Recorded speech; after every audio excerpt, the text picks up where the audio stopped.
Hey everyone. So last week I was talking about engaging your recovery, but not forcing it.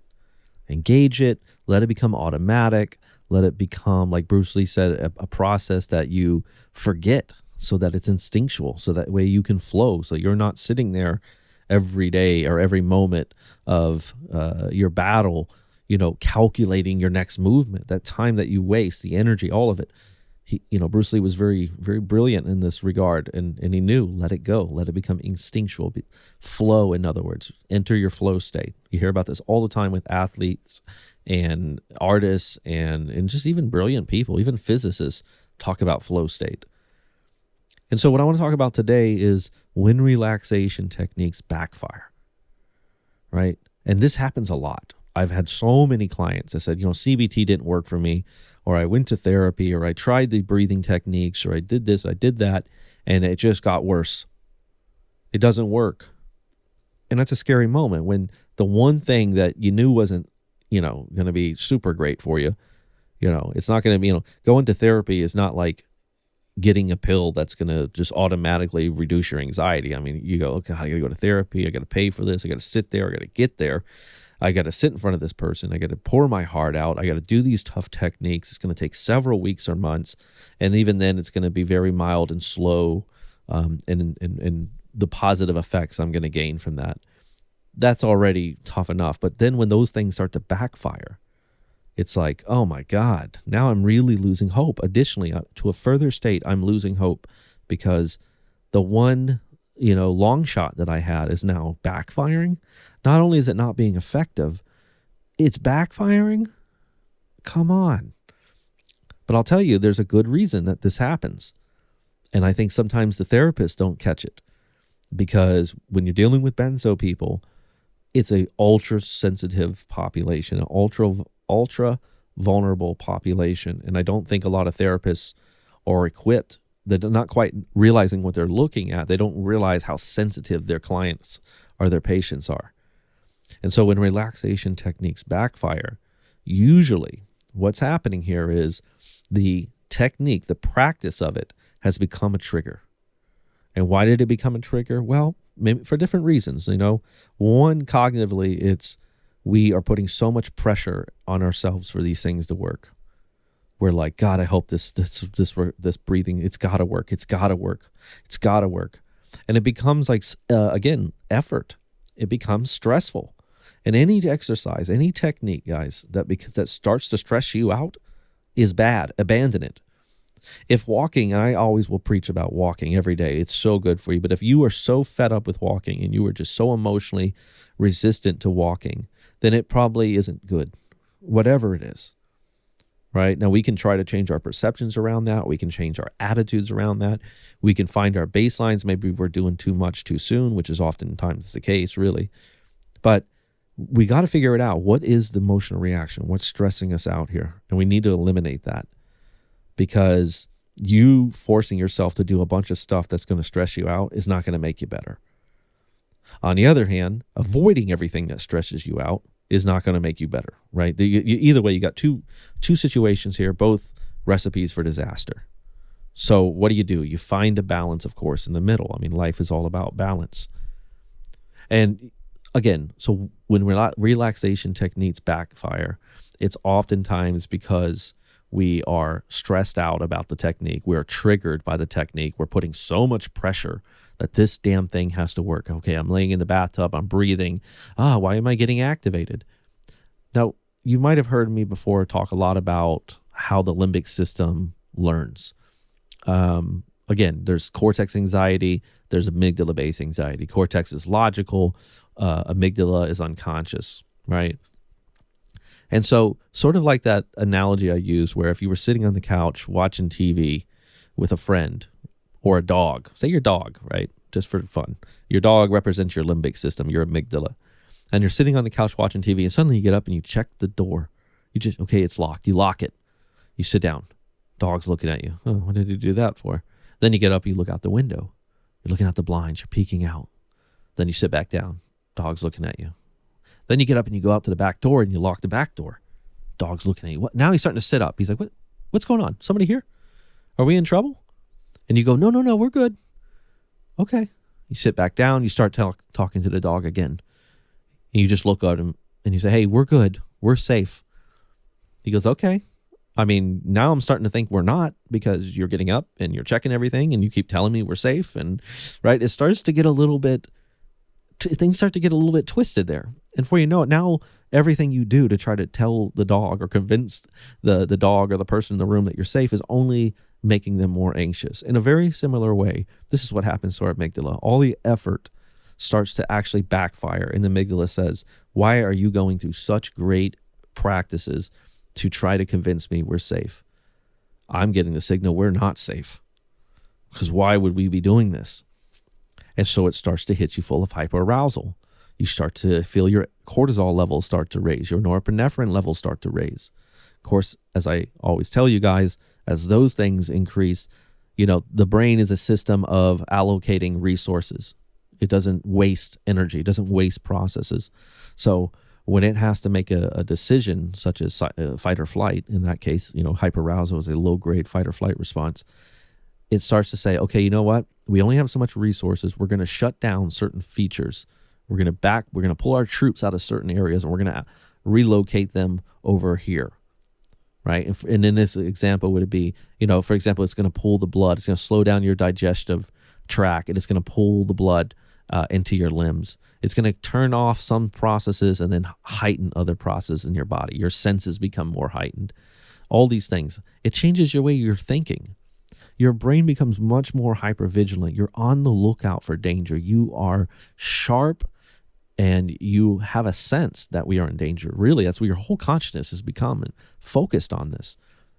Now is not the point, when you think you've seen a grizzly bear in the woods and you're not sure and you're looking.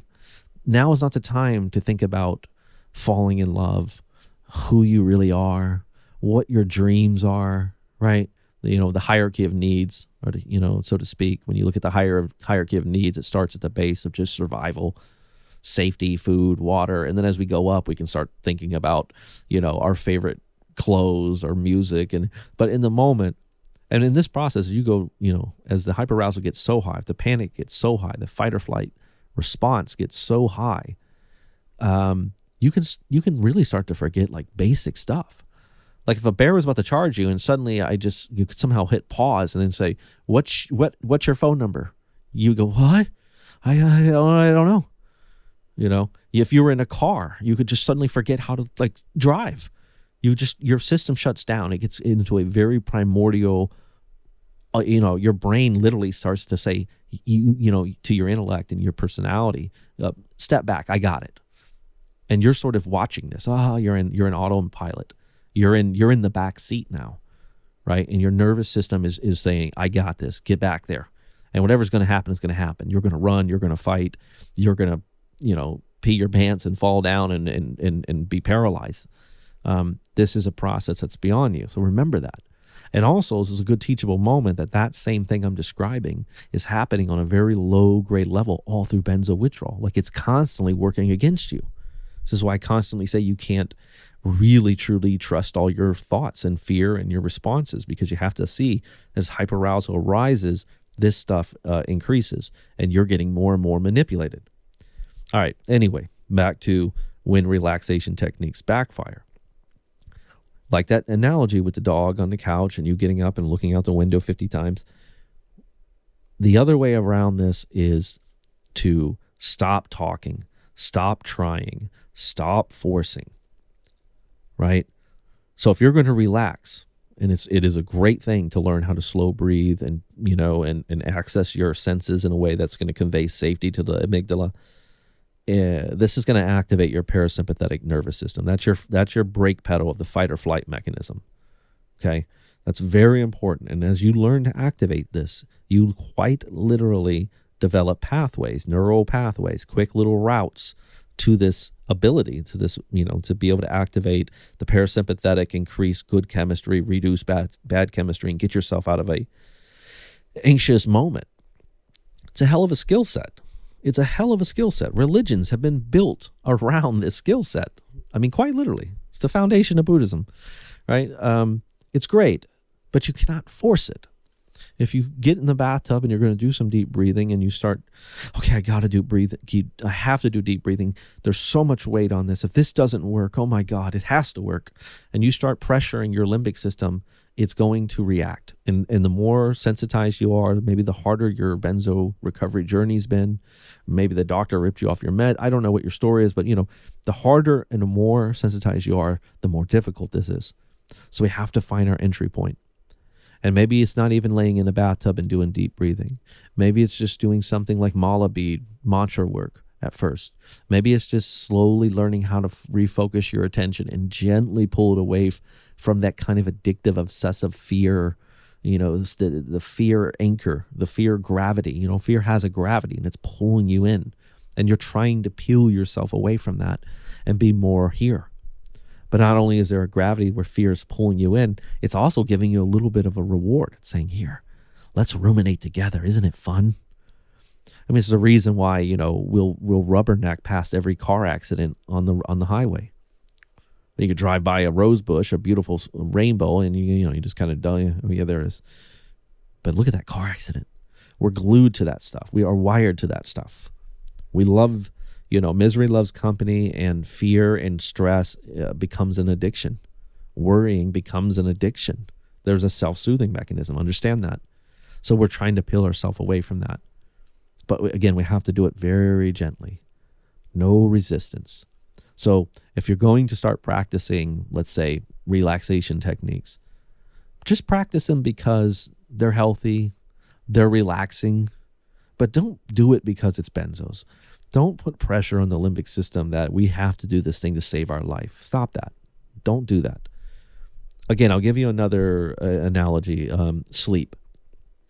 The more you try to sleep, the less you're going to sleep. Okay, we know that. And when you're fighting something like insomnia, taking tea, like sleepy time tea, chamomile tea, whatever, that actually will eventually backfire on you. People, some of you listening probably already had this experience. You drink the tea, you took the blue light blocking glasses, that you wore the blue light blocking glasses, right? You did the meditation and this and that, and the whole damn sleep routine dance that you end up getting into, and it really becomes a routine. And eventually everything you do just starts to backfire, because everything you do has now somehow been hardwired into the amygdala, that this is sleep effort, what is known as sleep effort. And the more effort you put, the less you're going to sleep. So what do? You stop doing everything. And guess what happens? You start sleeping again. What? How does that make any sense? Well, you stop resisting, right? So that is the takeaway from this. Stop resisting. Stop putting effort. Relaxation is just good. If you want, and use an analogy of the sleep, if you want to have chamomile tea at night because you like it, because you just enjoy chamomile tea at night, great. You can still do that. But if you're making the tea thinking this is going to make me sleep, I'm putting pressure on this tea now. Please, tea, help me sleep. It's going to backfire. It will backfire. In the same way that these relaxation techniques, CBT, self-talk, positive affirmations, all this stuff that you've been trying to do with your therapist will start to backfire. I hope I've made this clear. And if not, I'll be happy to try to elaborate in the comments or something. But I know this is a little bit abstract, but it's very important that you understand this, because like chamomile tea and in the evening, it can be very helpful for some people. And it can help you sleep until you put pressure on it to make you sleep. And then you might go the other way around this. And you might say, well, now I'm going to avoid chamomile tea. Well, then that starts to backfire on you, because the avoidance still registers the same damn message to the limbic system. Now it's saying, what is so bad about chamomile tea that we have to avoid it? And why? And then, you start to think, because I'm avoiding chamomile tea, it'll help me sleep. I mean, it really becomes superstitious. It's like having my favorite, lucky socks on. If I don't have my lucky socks or my lucky pillow, I can't sleep. This is what happens. The brain becomes very suggestive and psychogenic in that regard. So if you want to drink chamomile tea because it's just healthy, great. The extra plus there is it may actually help you sleep, but don't take it to sleep, and don't avoid it to sleep either, right? Maybe at first you kind of have to, because you got to change that routine up a little bit, but ultimately in your mind. And this is what we're talking about, by the way. We're talking about perception. It's not chamomile tea. Who cares? It's your perception of what the power and how and all of that around it.